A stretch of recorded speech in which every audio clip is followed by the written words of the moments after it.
Hi friends, welcome to our channel. நம்ம இந்த வீடியோவில் என்ன பார்க்க போகிறோம் அப்படின்னு பார்த்தீங்கன்னா, ஆல்ரெடி பாலிட்டியில் கொஷின் நம்பர் 1லேருந்து 25 வரைக்கும் பார்த்துருக்கோம். ஓகேவா? ஸோ இப்போ பார்க்க போகிறது வந்து கொஷின் நம்பர் 26லேருந்து 50 வரைக்கும் ஒரு 25 கேள்வி இந்த வீடியோவில் பார்க்குறோம். ஸோ 25வது கேள்வி என்ன பார்த்துருந்தோம் அப்படின்னா, அரசியலமைப்பு நிர்ணய சபை வந்து உருவாக்கியிருப்பாங்க இல்லையா? அந்த அரசியலமைப்பு நிர்ணய சபையில் இந்தியா பாகிஸ்தான் அப்படின்னு பிரிஞ்சதுக்கு பிறகு முதல்ல 389 பேராக இருந்த அரசியலமைப்பு நிர்ணய சபை உறுப்பினர்கள் இந்தியா பாகிஸ்தான் என 2 நாடுகளாக பிரிந்ததுக்கு பிறகு அந்த உறுப்பினர்களுடைய எண்ணிக்கை வந்து 389லேருந்து 299 குறைஞ்சிருக்கும். ஸோ அந்த கேள்வி தான் இருந்திருக்கும். இப்போ வந்து 26வது கேள்வி, இந்திய அரசியல் நிர்ணய சபையில் இடம்பெறாத தலைவர்கள். இந்திய அரசியலமைப்பு நிர்ணய சபை வந்து ஏற்படுத்தியிருப்பாங்க இல்லையா? அதில் இந்தியாவுக்குன்னு வந்து அந்த அரசியலமைப்பு நிர்ணய சபையில் இடம்பெறாத 2 தலைவர்கள் இருந்திருப்பாங்க. ஒன்று வந்து பார்க்கும்போது மகாத்மா காந்தி, இன்னொருத்தவங்க முகமது அலி ஜின்னா. 27வது கேள்வி, அரசியல் நிர்ணய சபையின் முதல் கூட்டம் நடைபெற்ற நாள் எது? அரசியலமைப்பு நிர்ணய சபை உருவாக்கப்பட்டுருச்சு, இந்தியாவுக்குன்னு ஒரு அரசியலமைப்பு ஏற்படுத்தணும் அப்படிங்கிறதுக்காக. ஸோ இந்த அரசியலமைப்பு நிர்ணய சபைக்கு முதலாவது கூட்டம் எந்த நாளில் நடைபெற்றது அப்படின்னு பார்த்தீங்கன்னா, டிசம்பர் 9ஆம் தேதி 1946. இந்த முதல் கூட்டத்தில் கலந்து கொண்டவர்கள் எத்தனை நபர்கள்? அடுத்த கேள்வி அதுதான். முதல் கூட்டத்தில் கலந்து கொண்டவர்கள் 211 நபர்கள். ஞாபகம் வச்சுக்கோங்க. தற்காலிக தலைவராக தேர்வு செய்யப்பட்டவர் யார்?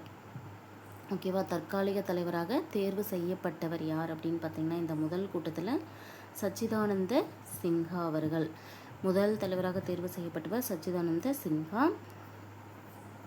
முதல் தலைவராக சச்சிதானந்த சின்ஹாவை வந்து தேர்வு செய்யறதுக்கு ஒரு காரணமாக இருந்தவங்க யாருன்னு பார்த்தீங்கன்னா, ஜேபி கிருபாலினி. அடுத்தது அதுதான் 30வது கேள்வியாக இருக்கும் பாருங்கள். 30வது கேள்வி, இந்த தீர்மானம் கொண்டு வந்தவர் யார்? அதாவது இந்த தீர்மானம் அப்படின்னா தற்காலிகமாக ஒரு தலைவரை நியமனம் செய்யணும் அப்படிங்கிற தீர்மானத்தை கொண்டு வந்தவங்க யாருன்னு பார்த்தீங்கன்னா, ஜேபி கிருபாலினி. 31வது கேள்வி போகலாம். நிரந்தர தலைவராக தேர்வு செய்யப்பட்டவர் யார்? ஆக்சுவலாக இதில் தற்காலிக தலைவராக சச்சிதானந்த சின்ஹா தேர்வு செய்யப்பட்ட பிறகு அவர் கூட்டம் நடந்து கொண்டு இருக்கும்போதே இறந்ததன் காரணமாக அடுத்தது 2வது கூட்டம் டிசம்பர் 11ஆம் தேதி நடந்திருக்கும். அந்த கூட்டத்தில் நிரந்தர தலைவராக டாக்டர் ராஜேந்திர பிரசாத் தேர்ந்தெடுக்கப்பட்டிருப்பாங்க. ஸோ நிரந்தர தலைவராக தேர்வு செய்யப்பட்டவர் யார் அப்படின்னு கேட்டால் டாக்டர் ராஜேந்திர பிரசாத். அடுத்தது, அரசியல் நிர்ணய சபையுடைய துணைத் தலைவர்களாக 2 பேர் தேர்ந்தெடுக்கப்பட்டிருப்பாங்க, ஹெச்சி முகர்ஜி மற்றும் விடி கிருஷ்ணமாச்சாரி. ஸோ ஃப்ரெண்ட்ஸ், வீடியோ வந்து ஸ்கிப் பண்ணாமல் பாருங்கள். பிகாஸ் இதில் இருக்கிற ஒவ்வொரு கொஷினுமே பார்த்திங்கன்னா ப்ரீவியஸாக ஏதாவது ஒரு டிஎன்பிஎஸ்சி எக்ஸாமில் கேட்ட கொஷினாக தான் இருக்கும். ஸோ ஒவ்வொரு கொஷினும் ரொம்ப ரொம்ப முக்கியமானது. இதெல்லாம் முன்னாடி கேட்டிருக்காங்களோ அந்த மாதிரி இருக்கிற கொஷின்ஸ் தான் அதிகமாக எடுத்திருக்கேன். ஸோ வீடியோவை ஸ்கிப் பண்ணாமல் பாருங்கள். 33வது கேள்வி, இந்த அரசியலமைப்பு நிர்ணய சபை பற்றி தான் பார்த்துட்ருக்கோம். அதில் நிரந்தர தலைவர், தற்காலிக தலைவர் தேர்ந்தெடுக்கப்பட்ட பிறகு நிரந்தர தலைவர் தேர்ந்தெடுக்கப்பட்டு துணைத் தலைவர்கள்லாம் தேர்ந்தெடுக்கப்படுறாங்க. அதே போல் அந்த கூட்டத்திலே சட்ட ஆலோசகராக தேர்வு செய்யப்பட்டவர் யாருன்னு கேட்டாங்கன்னா, BN ராவ். சட்ட ஆலோசகராக தேர்வு செய்யப்பட்டவர் BN ராவ். அடுத்த கேள்வி, ஜவஹர்லால் நேரு அரசியல் நிர்ணய சபையுடைய நோக்க தீர்மானத்தை முன்மொழிந்த நாள் எது அப்படின்னு கேட்குறாங்க. ஸோ 3வது கூட்டம் டிசம்பர் 13ஆம் தேதி நடந்திருக்கும். அதில் தான் ஜவஹர்லால் நேரு அரசியல் நிர்ணய சபைக்குன்னு சொல்லிட்டு ஒரு நோக்க தீர்மானத்தை முன்மொழிந்திருப்பாங்க. ஸோ அதை வந்து குறிக்கோள் தீர்மானம் அப்படின்னும் சொல்லுவாங்க. நேருவுடைய குறிக்கோள் தீர்மானம் அரசியலமைப்பு நிர்ணய சபையால் ஏற்றுக்கொள்ளப்பட்ட நாள், அவர் வந்து முன்மொழிந்த நாள் டிசம்பர் 13, 1946 இருந்தாலும் 35வது கேள்வியில் பாருங்கள், நேருவுடைய குறிக்கோள் தீர்மானம் ஏற்றுக்கொள்ளப்பட்ட நாள் எது அப்படின்னு கொடுத்துருக்கேன், ஜனவரி 22, 1947. ஸோ இதில் கொஷின் வந்து பார்த்திங்கன்னா, முன்மொழிந்த நாள் எதுன்னு கேட்கலாம், ஏற்றுக்கொள்ளப்பட்ட நாள் எதுன்னு கேட்கலாம். முன்மொழிந்த நாள் டிசம்பர் 13, 1946, ஏற்றுக்கொள்ளப்பட்ட நாள் ஜனவரி 22, 1947. ஸோ இதில் 2 கொஷினுமே முக்கியம், ரெண்டையுமே பக்கம் பக்கம் தான் கொடுத்துருக்கேன், நல்லா தெளிவாக பார்த்துக்கோங்க. 36வது கேள்வி, அரசியலமைப்பு நிர்ணய சபை எத்தனை குழுக்களை கொண்டது? ஸோ அரசியலமைப்பு நிர்ணய சபை வந்து தோற்றுவிக்கப்பட்ட பிறகு அந்த அரசியலமைப்பு நிர்ணய சபையானது பல்வேறு குழுக்களாக பிரிக்கப்பட்டிருக்கும். எதற்காக அப்படின்னு பார்ப்போம், அரசியலமைப்பு வந்து எழுதுறதுக்காக அதில் எத்தனை குழுக்கள் இருக்குது அப்படின்னா 23 குழுக்கள் இருந்தது. அதுலேயே பெரிய குழுக்கள் எத்தனை, சிறிய குழுக்கள் எத்தனைன்னு ஒரு கேள்வி வந்து ரைஸ் ஆகும். அரசியலமைப்பு நிர்ணய சபையில் இருந்த குழுக்களில் பெரிய குழுக்கள் பொறுத்த வரைக்கும் 15, சிறிய குழுக்கள் 8 இருந்திருக்கும். ஓகேவா? அரசியலமைப்பு நிர்ணய சபையில் பெரிய குழுக்கள் 15, சிறிய குழுக்கள் 8.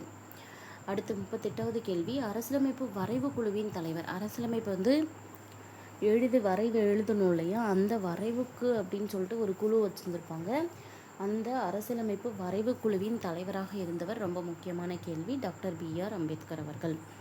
39வது கேள்வி, அடிப்படை உரிமைகள் மற்றும் சிறுபான்மையினர் ஆலோசனை குழு அப்படின்னு சொல்லிட்டு ஒன்று இருந்திருக்கும். அடிப்படை உரிமைகளுக்காகவும் சிறுபான்மையினர் பற்றிய ஆலோசனை சொல்வதற்காகவும் அதன் தலைவராக இருந்தவர் யாருன்னு பார்த்தீங்கன்னா சர்தார் வல்லபாய் பட்டேல். 40வது கேள்வி, தேசிய கொடிக்கான தற்காலிக தலைவர். தேசிய கொடி, நம்மளுடைய தேசிய கொடி இருக்கு இல்லையா, அந்த தேசிய கொடியை வடிவமைப்பதற்காக தற்காலிகமாக ஒரு குழு இருந்திருக்கும். அந்த தற்காலிக குழுவுக்கு ஒரு தற்காலிக தலைவர் இருந்திருப்பாங்க. அவங்க யாருன்னு பார்த்தீங்கன்னா டாக்டர் ராஜேந்திர பிரசாத் அவர்கள். ஸோ கொடி அப்படின்னு பார்க்கும்போதே ஒவ்வொரு மன்னர்களுக்கும் அந்த காலத்தில் ஒவ்வொரு கொடி இருந்திருக்கும். அந்த பேஸில் நீங்கள் இதை ஞாபகம் வச்சுக்கோங்க. டாக்டர் ராஜேந்திர பிரசாத் அவர்கள் தான் வந்து தேசிய கொடிக்கான குழுவுக்கு தற்காலிக தலைவராக இருந்திருப்பாங்க. அடுத்தது, செய்தி தொகுப்பு குழுவின் தலைவர் யார்? 41வது கேள்வி பாருங்கள். செய்தி தொகுப்பு குழு தலைவர் உஷாநாத் சென் அவர்கள். ரொம்ப ரொம்ப முக்கியமான கேள்வி. ஸோ செய்தி தொகுப்பு குழுவின் தலைவர் உஷாநாத் சென். அடுத்தது, வரைவு குழுவில் இருந்த உறுப்பினர்கள் எத்தனை பேர்? வரைவு குழுவின் தலைவர் BR அம்பேத்கர்னு பார்த்துட்டோம். அவரோடு சேர்த்து 1+6 அப்படிங்கிற மெத்தடில் 7 பேர் இருந்திருப்பாங்க. அதுதான் இங்கே கொடுத்துருக்கேன். 42வது கேள்வியில் வரைவு குழு உறுப்பினர்கள் 7 பேர், அதுலேயே 1+6ன்னு எடுத்துக்கலாம். அதில் அம்பேத்கர் தலைவர், அதுதான் ஒருத்தவங்க. +6 பேர் யாருன்னு பார்க்கும்போது கோபாலசாமி ஐயங்கார், அல்லாடி Krishnasamy Iyer, KM Munshi, Syed Mohammed சதவுல்லா, N Madhavrao, TT Krishnamachari. ஓகேவா? கோபாலசாமி ஐயங்கார், அல்லாடி Krishnasamy Iyer, KM Munshi, Syed Mohammed சதவுல்லா, N Madhavrao, TT Krishnamachari. இதில் உங்களுக்கு ஒரு கேள்வி என்ன அப்படின்னா, இந்த N மாதவராவ் வரத்துக்கு முன்னாடி வேற ஒருத்தர் இருந்திருப்பார், TT கிருஷ்ணமாச்சாரி வரத்துக்கு முன்னாடி வேற ஒருத்தவங்க இருந்திருப்பாங்க. இவங்களுக்கு வந்து உடல்நிலை சரியில்லாத காரணத்தினால மாதவராவ் வந்திருப்பாங்க. இந்த பர்டிகுலர் பர்சன் வந்து இறந்ததுனால TT கிருஷ்ணமாச்சாரி வந்திருப்பாங்க. அந்த 2 பேர் யார் அப்படிங்கிறது தெரிஞ்சவங்க கமெண்ட் பண்ணுங்கள். அடுத்து 44வது கேள்வி பாருங்கள். வரைவு குழு தனது முதல் வரைவை தயாரித்து வெளியிட்ட நாள் எது அப்படின்னு கேட்டிருக்காங்க.